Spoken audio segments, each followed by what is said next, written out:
Bonjour et bienvenue dans votre canard villardois de novembre. Comme d'habitude, commençons le journal par les informations municipales. Vous êtes invité à la cérémonie commémorative du 106e anniversaire de l'armistice du 11 novembre 1918, qui aura lieu le lundi 11 novembre 2024 à 10h45 au Monument aux Morts. À l'issue de la cérémonie, un vin d'honneur sera offert par la municipalité à la salle polyvalente. L'élection pour le nouveau conseil municipal jeune aura lieu les 18 et 19 novembre pour les collégiens et le 19 novembre pour les CM1 et CM2. Le dépouillement est prévu le 21 novembre. Nous vous annoncerons le résultat dans notre prochaine édition. Le CMJ, c'est l'opportunité à nos jeunes de donner son avis sur des sujets qui concernent particulièrement la jeunesse. D'être à l'écoute des demandes et des idées des autres jeunes et les représenter. Proposer, élaborer et réaliser des projets et des actions utiles pour l'ensemble des habitants. Être force de proposition auprès du conseil municipal. S'initier concrètement à la citoyenneté et à la démocratie. La commune a signé 3 conventions avec des mutuelles afin de proposer aux Villardois un large choix de prestations santé à des tarifs préférentiels. Prochaine permanence, le 19 novembre 2024, de 9h30 à 11h30, sans rendez-vous. Si vous souhaitez que les mutuelles vous établissent un devis, il faut absolument vous munir de votre tableau de garantie. Voici quelques exemples de travaux réalisés sur Villars au mois d'octobre. Suite au fort vent début octobre, des arbres risquaient de tomber sur la route, ce qui peut être dangereux.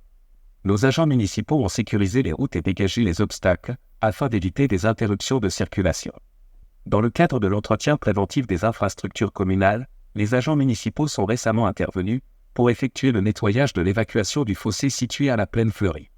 Cette intervention visait à assurer un bon écoulement des eaux pluviales, prévenir les risques d'inondation et préserver la qualité de notre cadre de vie. L'entretien du patrimoine par la commune constitue un levier précieux pour dynamiser la vie associative et renforcer l'identité locale. Dans ce contexte, les services municipaux réalisent des travaux qui visent non seulement à maintenir nos équipements en bon état, mais également à créer un cadre propice pour soutenir les nombreuses associations qui animent la vie locale. Rappel très important pour les associations, ainsi que pour les professionnels de la santé et du bien-être.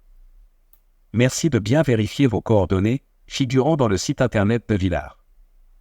Ce seront uniquement ces informations qui seront utilisées pour le bulletin municipal 2025.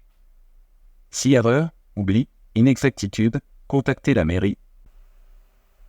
Merci à tous pour cette magnifique édition du Festival Ville Art 2024. La fréquentation a été exceptionnelle et c'est grâce à vous, public, petit et grand, que ces 2 jours ont été un véritable succès. Nous tenons à exprimer notre profonde gratitude aux artistes et intervenants qui ont rendu cette édition inoubliable. Les comédiennes de Louise, Elle est folle, de la compagnie Electra 5, ainsi que la maison de retraite publique. Alexandra Vollet et Lidre Benoît, pour Le spectacle attendra. Le groupe Apocryphe. Les Polyphénols. Musique Adam Social Club. Les danseurs de l'atelier danse traditionnelle. Les artistes d'Amadeus Rocket pour Ça déménage. Et bien sûr, toutes les autres personnes qui ont animé ces journées. Rendez-vous pour le Festival Ville Art 2025. Il est très important de rappeler aux associations et aux professionnels de santé de vérifier leurs coordonnées présentes dans le site de Villars, car c'est de là que l'on prendra les informations pour le bulletin municipal 2025. Alors, soyez vigilants. Maintenant, place aux informations intergénérationnelles. Une antenne mobile du Secours populaire est présente sur le parvis de l'église, le jeudi, uniquement les semaines paires, de 13h30 à 16h30. L'association que vous accompagnez sur les plans matériels, alimentaires, médical, moral, juridique, de la formation, de l'insertion sociale et professionnelle, ainsi que de l'accès aux droits, à la culture et aux loisirs, au numérique. Les prochaines dates, les jeudis 14 et 28 novembre. La Semaine Bleue a été une belle réussite, avec un taux de remplissage important sur toutes les activités proposées. Par exemple, la visite du musée de la Soierie, à Jujurieux, avec une 50aine de personnes. Ce format de visite, sur une demi-journée, a fait l'unanimité et est une bonne idée à reproduire à l'avenir. Alors, rendez-vous en 2025. Habitat partagé à Villars. C'est un projet intergénérationnel, conçu pour et par les futurs habitants, qui s'appuie sur des valeurs fortes, entraide, partage, coopération et ouverture sur la vie locale. Venez découvrir ce projet, le samedi 23 novembre, de 10h à 12h, dans la salle Lorac. L'EHPAD public organise son marché d'hiver, le samedi 23 novembre de 9h30 à 17h, au 37 rue Avoscan. Il y aura des nouveautés gourmandes et créatives. Quelques exposants seront également présents. Les résidents ont beaucoup participé à la préparation et seront très heureux que ce marché soit une réussite. Alors, venez nombreux. La Semaine Bleue a été une vraie réussite. Un grand bravo pour les organisateurs. Voici maintenant le prochain don du sang. Le don du sang aura lieu le mercredi 13 novembre de 15h15 à 19h15 à la salle polyvalente de Villars.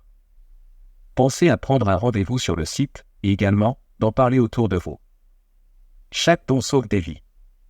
Nous allons maintenant tout savoir sur les activités proposées par la médiathèque en ce mois de novembre et un retour sur un vernissage très apprécié. Bonjour Nathalie et Marilyn. Bonjour Didier.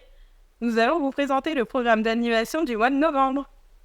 Dans le cadre du mois du film documentaire, la médiathèque vous propose le vendredi 8 novembre à 20h la projection du film Dreaming Waltz, précédé à 19h30 d'un concert de musique alternative du Music Adam Social Club, formation de musiciens adultes par l'Adam de Villars. La projection sera suivie d'un échange avec Jennifer Le Sieur, auteure d'une biographie sur Patti Smith. Le mois du doc est un rendez-vous incontournable pour découvrir des films et échanger ses idées sur le monde. Cette année, la thématique est Petite planète. Samedi 9 novembre à 10h, les récrés à contes. Jeu de doigts continé conte par Flore de la Vicomte. Samedi 16 novembre à 10h, spectacle Qu'est-ce qui t'émeut par la compagnie Muma. Où est donc cette vache? Elle est en retard. Mazurka, où es-tu? Elle exagère, à moins qu'il ne lui soit arrivé quelque chose. La pauvre. Ah, la voilà, tremblante de peur. Tu as peur de quoi? De nous? De vous? Il faut des bisous. Les bisous. Non, c'est doux les bisous. Il n'y a plus qu'à danser. Entrez dans le jeu, parents, enfants, doudou, bienvenue. Quelles sont les émotions qui nous traversent? Comment s'expriment les sentiments? À travers la musique et les marionnettes, parents et jeunes enfants partagent ces expériences émotionnelles. En étant à la fois spectateurs et acteurs, les deux intervenants déroulent au fil du grave à l'aigu avec l'aide de mazurka, vaches sensibles et de multiples instruments. Vendredi 22 novembre à 19h, Café Lit Ado chez Domino. Viens partager tes coups de cœur, livres, films, séries, jeux, lors d'un moment convivial animé par Marilyn de la médiathèque et Rebecca de Domino. Vendredi 22 novembre à 19h, atelier découverte du journal créatif. Un outil d'exploration de soi qui allie les mondes de l'écriture créative, du dessin et du collage de manière originale, ludique et accessible à tous. Atelier animé par Françoise Tournet, la colporteuse de mots. Dans le cadre de la semaine de l'édition jeunesse accessible, du mardi 19 novembre au samedi 14 décembre, exposition Mon petit point manie. Guidée par Hélène Keller, Louis Braille et Valentin Haoui, venez découvrir l'histoire du braille et de l'album tactile adapté. Comment écrit-on en braille? Quelle est la recette pour une bonne image tactile? À quoi ressemble un album illustré accessible aux enfants aveugles? Grâce au mur d'expression braille et à la boîte sensorielle, découvrez le texte et l'illustration autrement. Samedi 23 novembre à 10h, atelier d'initiation à la langue des signes avec Stéphanie Bonjour. Attention, nouveaux horaires à partir du mardi 5 novembre. Ouverture les mercredis de 9h30 à midi et de 13h à 18h au lieu de 14h à 19h. Avant de nous quitter, voici une rétrospective du vernissage de l'expo en musique. Ce fut une belle soirée en lecture et musique. Un grand merci au photographe Hervé Pella, au compositeur Laurent Dureux, aux musiciens Marie-Agnès Manisier et Michael Putin, aux lectrices Adèle, Zoé, Caroline, Mathilde, Frédéric, Éric au son et Louis à la photographie, vidéo. Merci au public d'avoir été si nombreux.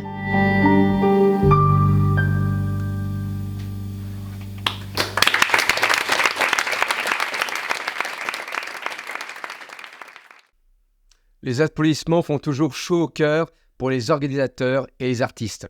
Maintenant, cap sur notre territoire avec les informations de la Dombe. À partir du lundi 18 novembre 2024, soit semaine 47, les sacs jaunes ne seront plus collectés. Un autocollant de refus sera apposé sur les sacs jaunes. Pour récupérer les bacs jaunes, merci de contacter le service déchets par téléphone ou par mail. Plus d'informations sur le site de la communauté de communes de la Dombe. Jouez et tentez de gagner 50 € de bons d'achat au grand jeu EcoDombe. Ils seront à dépenser dans les commerces et artisans du territoire. Comment ça marche? Rendez-vous sur le site entre le 15 octobre et le 30 novembre 2024 et répondez aux 3 questions. 1200 participants seront tirés au sort le 3 décembre parmi les bonnes réponses. 5 bons d'achat de 10 € seront envoyés à domicile, utilisables jusqu'au 28 février 2025. Après plusieurs mois de travail, et en collaboration avec les éditions Bordier, le Conseil de développement et la communauté de communes de la Dombe lance le jeu de la Dombe, un jeu familial pour découvrir le territoire, tout en s'amusant. Un jeu de type Trivial Poursuite, avec plus de 500 questions autour du territoire, sa géographie, son histoire, son économie, ou encore sa biodiversité. Au-delà de son côté ludique et amusant, ce jeu permet de découvrir les spécificités de notre territoire, en famille. Le jeu contient de nombreuses questions, avec plusieurs niveaux de difficulté, notamment des questions juniors. Tout le monde peut jouer. Pour Villars, vous le trouverez en vente dans votre librairie Domino. La ronde des mots continue, les prochaines dates sont le 3 novembre avec le spectacle Tout est chamboulé à 16h et 17h, salle polyvalente de Bouligneux. Le 24 novembre spectacle à 17h, salle polyvalente de Condessia. Pour le festival hors saison, voici les dates à retenir. Dimanche 10 novembre, musique avec les chansons minutes, à 11h, salle des fêtes de Saint-Marcel en Dombe. Mercredi 13 novembre, écriture conte et art plastique de l'atelier ambulant, à 13h, mairie de Châtenay. Mercredi 20 novembre, l'atelier ambulant, à 13h, salle des fêtes de Saint-André-le-Bouchou.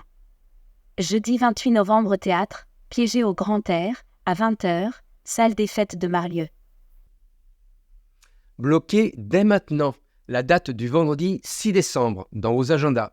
Il y aura beaucoup d'animations dans le centre-bourg pour fêter Villars s'illumine. Nous verrons le Père Noël, des animations gratuites, etc. Bref, nous vous donnerons le programme complet dans notre prochaine édition. Et maintenant, les informations des associations. Le Sceau des écoles de Villars organise sa vente de sapins de Noël. Le bénéfice permettra le financement d'actions pour nos enfants. Alors, dépêchez-vous de passer votre commande avant le 16 novembre 2024. L'association Arc-en-Ciel en Dombe organise un thé dansant, le jeudi 7 novembre, de 14h30 à 19h30 à la salle polyvalente. Le Basket Club Villardois organise sa bourse aux jouets les samedis 16 et dimanche 17 novembre, de 9h à 17h, à la salle polyvalente.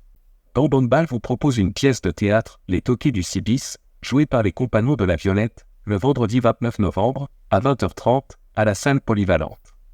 Et pour finir votre journal, nous nous quittons sur des images du festival Ville Art 2024.